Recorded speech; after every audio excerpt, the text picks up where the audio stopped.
साथियों, जय हिंद, नमस्कार, वंदे मातरम। ऐसी घटनाएं होती है बिहार में जिसमें कुछ न कुछ बोलने के लिए या स्वतंत्र भारत का नागरिक होने के नाते, अभिव्यक्ति की आज़ादी होने के नाते दो शब्द बोलना पड़ता है। मैं राजनेताओं के उस घटिया वक्तव्य पे आऊँगा जो बंगाल चुनाव के समय गला फाड़ फाड़ करके मैथिली ठाकुर जैसी नवोदित विधायिका, श्रेयसी सिंह माननीय मंत्री, अनामिका सिंह पटेल जी बड़ी शौक से पीसी किए थे और कह रही थी मैथिली ठाकुर कि बिहार में कहीं कोई खतरा नहीं है, हम बिहार में एकदम सुरक्षित सेफ हैं, हमें तो बंगाल में आकर के बड़ा असहज जैसे लगता है। मैथिली ठाकुर जी, आपसे पूछ रहा हूँ, श्रेयसी सिंह जी महिला विधायक हैं ना, आप लोग मंत्री भी हैं, पटना में जो बेटी के साथ कुकृत करने का प्रयास किया गया, क्या आपके कानों तक नहीं पहुंचा है? बेगूसराय के माननीय सांसद गिरिराज सिंह, झटका मीट और हलाल मीट पर बोलने वाले, मुस्लिम के कोई भी बात होती है उसमें पाकिस्तान भेजने वाले आपको तो बेटी है, आपको तो बेटी के प्रति हमदर्दी होनी चाहिए। आप कहाँ हैं? आज 5 दिन हो गया, होटल सील नहीं हुआ और सील भी नहीं होगा, चूँकि शंभू गर्ल्स हॉस्टल में नीट छात्रा गायत्री के साथ क्या हुआ किसी से छुपा नहीं है। और ये तोता जो केंद्र सरकार का है ना, ईडी, सीबीआई, सीआईडी, उल्टे उस परिवार को रोज टॉर्चर कर रहा है सीबीआई, ताकि उस परिवार के ऊपर ही दोषारोपण किया जाए। शंभू गर्ल्स हॉस्टल आज भी फ्री है, चल रहा है, क्योंकि राजनेताओं के संरक्षण में ऐसे बलात्कार, ऐसे हत्यारों का अड्डा चलाया जाता है। ये होटल हिडन विला, जहां बेगूसराय की बच्ची को पिता के साथ रहने के बावजूद उठाया गया, क्यों भाई? और पता है उस होटल में शराब और शबाब के जलसे और पार्टियां चलती है। पुलिस ने अवैध गलत सामग्रियां बर्दाश्त की, गलत लड़कियां और लड़के वहां पर बरामद किए गए। क्यों भाई?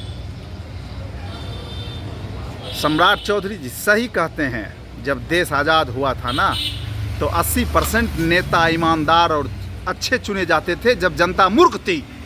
मूर्ख जनता अच्छे ईमानदार नेता को चुनता था, और आज जब जनता पढ़ी लिखी है तो घटिया, चोर, डकैत, व्यभिचारी, बलात्कारी नेता को सदन में भेज देता है, एमएलए और एमपी बना देता है, वो मंत्री बन जाते हैं। गाने वाली और नाचने वाले सांसद और विधायक बन जाते हैं। क्या यही लोकतंत्र है? क्या इसी लोकतंत्र का सपना देखा था हमारे पूर्वजों ने? क्या यही सोच करके देश को आज़ाद किया था? क्या यही सोच करके एक पिता अपने पुत्री को एग्जाम दिलाने के लिए पटना गया था कि मेरी बेटी के साथ ऐसा होगा? उस पिता के आंसू को देखिए। और मैं कहता हूं, अगर यही घटना किसी एमएलए, एमपी, एमएलसी, मंत्री के बेटी के साथ हुआ होता तो राजनीतिक गलियारे के जितने कुकुर हैं ना, ये सारे कुकुर भौं भौं करते सड़क के किनारे मिलते हैं।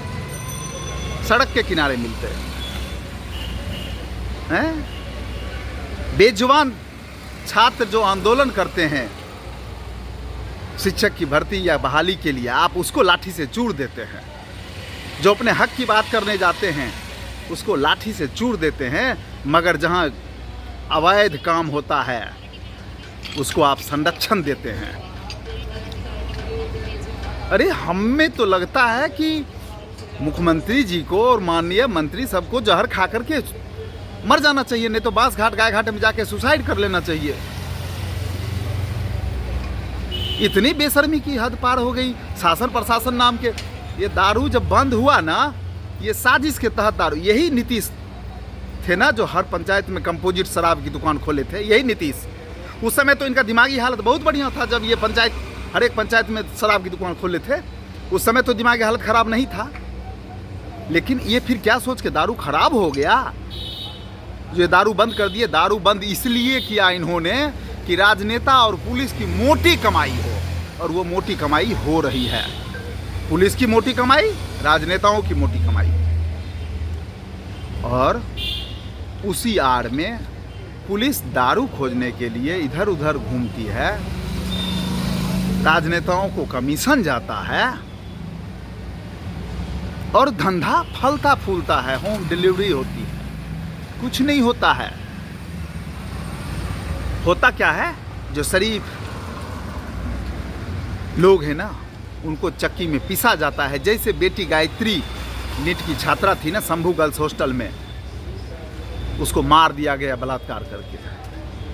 सफेद पोश हैं, राजनेता उसमें शामिल हैं, इसलिए सीबीआई भी उस केस को दबाने में लगी है। और ये जो हुआ है होटल हिडन विला में बेगूसराय की बच्ची को पिता के साथ, चूंकि उसका कल एग्जाम था बेटी का, और अभी तक होटल भी सील नहीं हुआ है। और जितने भी सीडीआर होंगे ना सीसीटीवी के, सारे के साथ छेड़छाड़ हो जाएगा, और खुद पुलिस करवा लेगी, खुद ये राजनेता करवा लेंगे ये काम। उसके बाद कहेंगे ऐसा गलत है, ये तो था ही नहीं। उल्टे दोषारोपण उस पिता पे हो जाएगा, जो पिता आज न्याय की भीख मांगने के लिए मीडिया और सड़कों पर पटना में रो रो करके बुरा हाल किए हुए हैं अपनी इज्जत बचाने के लिए। उस पिता के ऊपर पुलिस का दबिश होगा, राजनेताओं का दबिश होगा, जैसे बेटी गायत्री के परिवार के ऊपर दबिश पड़ रहा है। अरे लोकतंत्र खत्म हो गया, ये भरुआ तंत्र शुरू हो गया। लोकतंत्र कहाँ है? 10,000 5,000 लेकर के वोट देने वाली जनता अपराधी क्रिमिनल को, अरे मुझे तो हंसी आती है, जो शिक्षा माफिया, क्या पढ़ा लिखा होगा मिथिलेश जी जो शिक्षा मंत्री बने हैं, 12-15 को सुनने में आया केस है शिक्षा मंत्री, हत्या का केस, माननीय सम्राट चौधरी सीएम बने हैं। क्या होगा इस राज्य का भाई? यही सब फलेंगे फूलेंगे, यही सब। और जो कुछ बोलेगा ना, उसको पुलिस केस करवा करके, उसको जो है जेल में डलवा करके, अच्छे व्यक्ति को उदाहरण ये नज़ीर पेश कर देंगे, देखो सरकार के खिलाफ कुछ नहीं बोलना, नहीं तो तुम्हारे ऊपर केस हो जाएगा। तुम्हारी बहू बेटी के साथ भी यही हाल किया जाएगा जो नीट छात्रा के साथ हुआ है, उसके परिवार के साथ हुआ है। ये दहशत का माहौल कब तक जनता झेलेगी? तब तक जनता झेलेगी जब तक 10,000 लेकर के, 5,000 लेकर, 1,000 रुपया लेकर के आप चोर ईमानदार बलात्कारी सांसद और विधायक बनाते रहेंगे, तब तक आपको यही झेलना पड़ेगा। देख रहे हैं ना, अपने मज़ा ले लेते हैं F-16 में जा कर के कहाँ कहाँ, और यहाँ रोज़ जो है अमेरिका के चरणों में भारत को गिरवी रख दिया। रोज़ पेट्रोल डीजल का दाम बढ़ रहा है, आज तीसरी बार फिर बढ़ गया 10 दिन के अंदर। हैं, क्या हो रहा है? ये देश का मजाक बना दिए। जो हमारा पुराना दोस्त था, जो सब कुछ हमारे सुख दुख में खड़ा रहता था। खैर चलिए, वो सब विषय पर नहीं जाना। विषय यही है कि बेटी बचाने और बेटी पढ़ाने का जो झूठा सपना संजोया मोदी ने, और वोट बटोरने का एक एजेंडा, एक ये लोगो तैयार किया कि बेटी पढ़ाओ बेटी बचा। न तो बेटी पढ़ाने में ये बेटी का ग्रेजुएशन वाला पैसा किसी को पूरा दिए, और न बेटी की सुरक्षा करने में ये कामयाब हैं। किसी मायने में ये नहीं है। अच्छे दिन इसी को तो कहते हैं, ये वोट देने वाले जनता। मैंने तो इस बार वोट नहीं दिया 2024 में मोदी को, मैंने भाजपा को नहीं दिया। लेकिन ये और जनता भी, मैं जिससे बात कर रहा हूँ, सब कहता है हमने नहीं दिया। तो अपने तिक्रम से जीते हैं, क्या जीते नहीं जीते वो जनता भोगेगी। पता चल रहा है, अभी पता चल रहा है। आज भी पेट्रोल डीजल का दाम बढ़ा ना, पता चल रहा है। और बेटी कहाँ तक सुरक्षित है, क्या है, वो सब पता चल रहा है। नहीं बोलूँगा विशेष, चूँकि आम आवाम जनता पिसने के लिए बनती है। बेचारा, हम लोग बेचारा हैं। मलाई तो ये रसूखदार मार रहे हैं, सफ़ेद पोश, जिनके संरक्षण में ऐसे अवैध कारनामे फलते फूलते हैं, वही मज़ा मार रहे हैं, और उन्हीं क्या सुनता है। जय हिंद, जय भारत। एक फौजी हूँ ना, उचित बोल देता हूँ, सही बोलता हूँ, बोलता रहूँगा। मरवा दीजिए मुझे भी, कोई फ़र्क नहीं पड़ता है। धन्यवाद।